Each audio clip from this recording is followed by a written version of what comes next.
In chapters 8 and 10, when we were first introduced to mixtures, we focused on non-reacting mixtures, in which, in the system, no bonds were broken.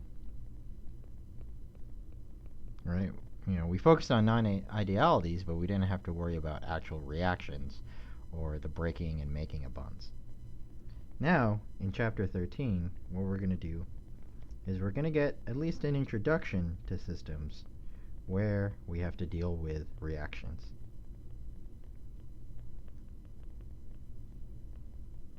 And to at least motivate, I'm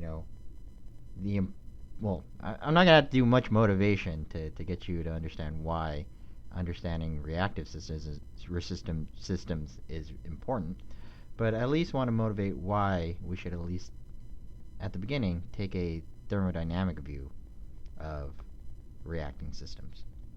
And so what I want you to do is consider the following sort of setup, the following sort of system.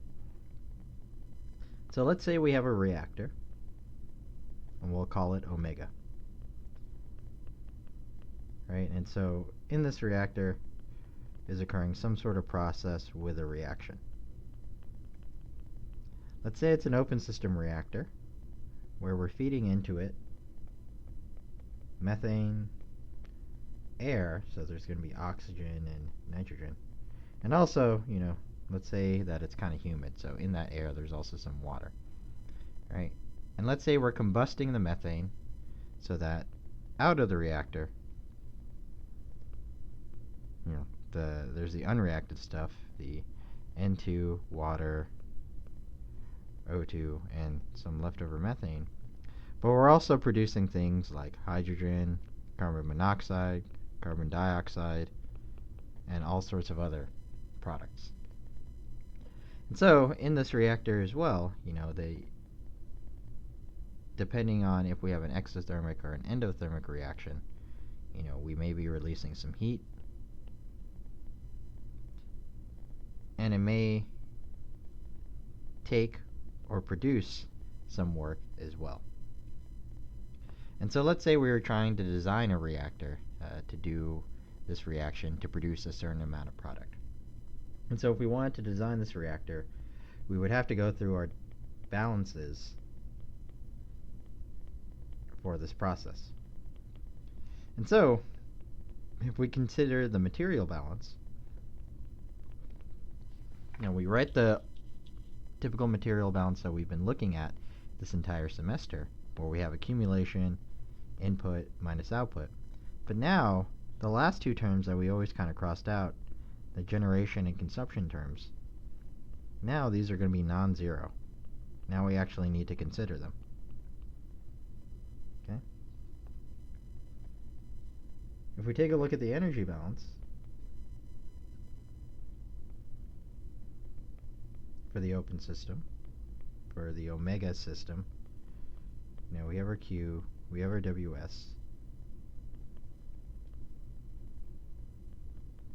But now what we also need to consider is the fact that for the species going in and going out, we have mixtures going in and going out, right?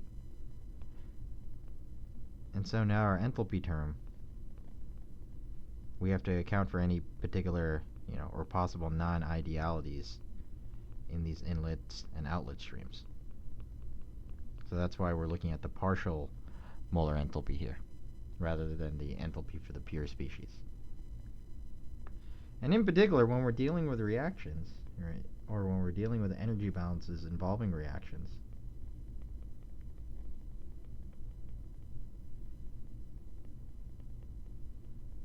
we have to be very careful with, how we define our enthalpies and our internal energies.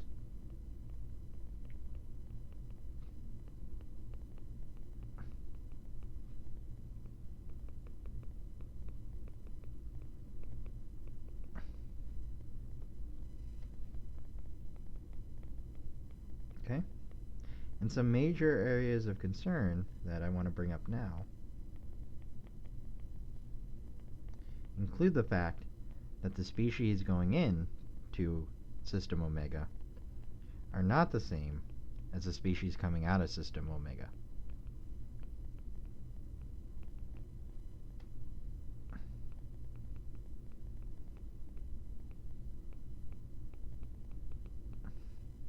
As they enter omega, right?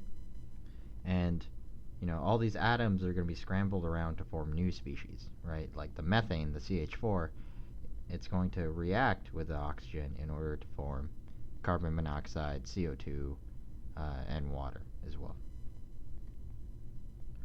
Also in this system, while mass is still conserved, and that's always conserved, the number of moles in the system is not conserved. So that also makes the analysis trickier. And perhaps the most puzzling thing, at least from a thermodynamic perspective, is if we are going to calculate enthalpies of our system, you do need some sort of reference, or you do need some sort of, standard state, right? So how do you do that with respect to a reference? How do you calculate these enthalpies if bonds are being broken?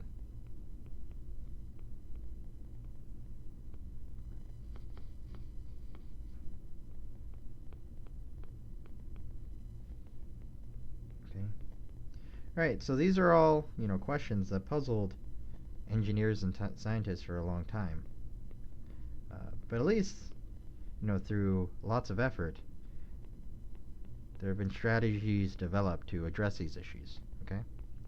But these strategies are a bit complex, so I first, as we go through this chapter, it's going to be useful to define some nomenclature and formalism to at least guide us through discussing these topics.